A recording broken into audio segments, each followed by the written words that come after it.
बाप शब्द का अर्थ है वो गरीबों, पिछड़ों को और अगड़े सभी लोग को आगे ले जाने का काम करने का ये शब्द जो है एक व्यापक शब्द है। और उन्होंने बिल्कुल एक अच्छे तौर पे इसका विश्लेषण किया कि हमारी जो पार्टी है सभी लोग को आगे ले जाने का काम करती है। ये गरीबों की पार्टी है, पुअर लोग की पार्टी है। तो पुअर लोग इस पे विश्वास करते हैं और विश्वास को डिलीवर करने का काम हमारे नेता तेजस्वी यादव जी करते हैं।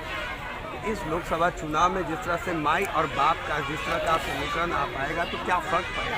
बिल्कुल पूर्ण रूप से फर्क पड़ेगा। आपके जो जितने भी गरीब शोषित लोग हैं अगर वो हमारे साथ हमेशा से इकट्ठा होकर रहे हैं और रहेंगे भी, और इस बार की जो विश्वास यात्रा जो यहाँ मुजफ्फरपुर की पावन धरती से आज आगमन हुआ है और पूरे प्रदेश में इस यात्रा को निकाला जा रहा है, तो सभी लोग को इस बारे में पता है कि हमें किसके ऊपर विश्वास करना है। माननीय तेजस्वी जी ही एक ऐसे शख्स हैं जिनके ऊपर विश्वास हम लोग कर सकते हैं, क्योंकि अगले लोग तो हमेशा कुर्सी बदलने का काम करते हैं। हमारे नेता तेजस्वी जी ही एक ऐसे शख्स हैं जो कि रोजगार देने का काम करते हैं, पर्यटन को बढ़ावा देने का काम करते हैं, आंगनबाड़ी सेविका, सहायिका सभी लोग को उनका मानदेय बढ़ाने का काम करते हैं। जो धरातल पे चीज़ें चल रही होती है उनको नज़रों में रखने का, उनको अपने मस्तिष्क में रखने का और उनको डिलीवर करने का काम करते हैं। 17 महीने बनाम 17 साल बनाम 17 महीने का वो काम जिसमें 5.5 लाख नौकरी देने के नाम पर आज तेजस्वी यादव जी ने अपनी हुंकार भरी है। इस हुंकार को कहां तक ले जाएंगे? ये हुंकार कहां तक एनडीए को कहां तक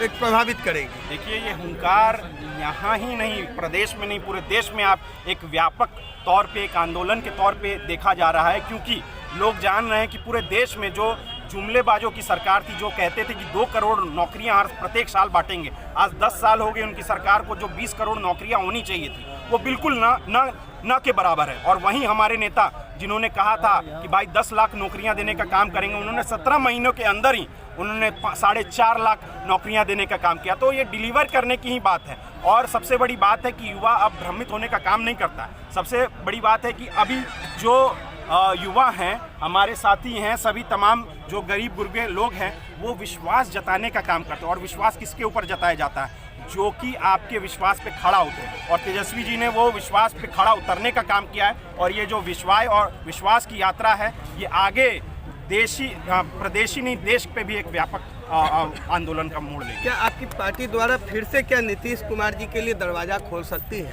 जैसा कि लालू यादव जी का बयान आया, फिर बीच में सासाराम के प्रोग्राम के तहत उन्होंने भी ये बात कही, ये कयास लगाए। तो आप ये कह सकते हैं कि पॉलिटिकल स्टेबिलिटी अगर आएगी नहीं तो बिहार का विकास कैसे होगा? पॉलिटिकल स्टेबिलिटी पर क्या कहेंगे? देखिए, ये तो शेष नेतृत्व का फैसला रहेगा। हम वैसी बातें, और मैं अपने मुंह से वैसी बातें नहीं कहना चाहता हूं, क्योंकि कुछ लोग तो कहते थे कि पगड़ी तब तक नहीं खोलूंगा जब तक उनको सीट से नहीं हटा देते हैं, मुख्यमंत्री पद से नहीं हटा देते हैं। आज वही उनके बगल में बैठे हुए हैं। कोई कहते कि दरवाज़ा बंद हो गया है, तो ऐसा कौन सा दरवाज़ा है जिसकी चाबी दोनों के हाथ में है? जब भी उनको पीछे के दरवाजे से आना होता है तो ये तो हम लोग लव स्टोरी में ज़्यादा देखते हैं कि पीछे का दरवाज़ा इस्तेमाल किया जाता है, तो इन लोग की लव स्टोरी पीछे से चलती रहती है। और सत्ता का जो अस्थिरता है वो किसी एक व्यक्ति के नाम पे ही यहाँ चले आ रहा है। और मुझे पूर्ण विश्वास है जिस तरह से आज हमारी ये यात्रा निकली है, अब ये अस्थिरता जो है ख़त्म होने के काम करेगी। और पूर्ण रूप से जो महागठबंधन की जो सरकार रहेगी, आएगी 2024-25 में, पूर्ण रूप से एक विश्वासी जो सरकार आएगी और जनता के काम का, जनता के हित का काम करने का। आगामी लोकसभा चुनाव के लिए कितने सीटों का आप दम भरते हैं? जी बिल्कुल, हमारे जो साथीगण हैं, हम वैसे लोग नहीं हैं जो अपने साथियों को पीछे कर देने की बात कहते हैं। आप देखते होंगे भाजपा वहीं एक पार्टी है जो कि अपने ही दलों में जिनको रखती है, सहयोगी दलों में, उनको तोड़ने का काम करती है। आज पारस गुट और रामविलास गुट इस बात का पूरा रूप से एक संकेत देता है। महागठबंधन भी तो हमेशा टूटवार की, जहाँ की कांग्रेस के कदावर नेता पूर्व मुख्यमंत्री कमलनाथ जी अपने सुपुत्र के साथ लगातार लग रहा है कि भाजपा में जाएंगे, लगातार चल रही है और भाजपा में आने ही वाले हैं। इस पर इसकी टूट पर क्या कहेंगे? जो लोग गरीबों के लिए, हित के लिए काम करना चाहते हैं, हमारा पार्टी उसको हमेशा वेलकम करता है।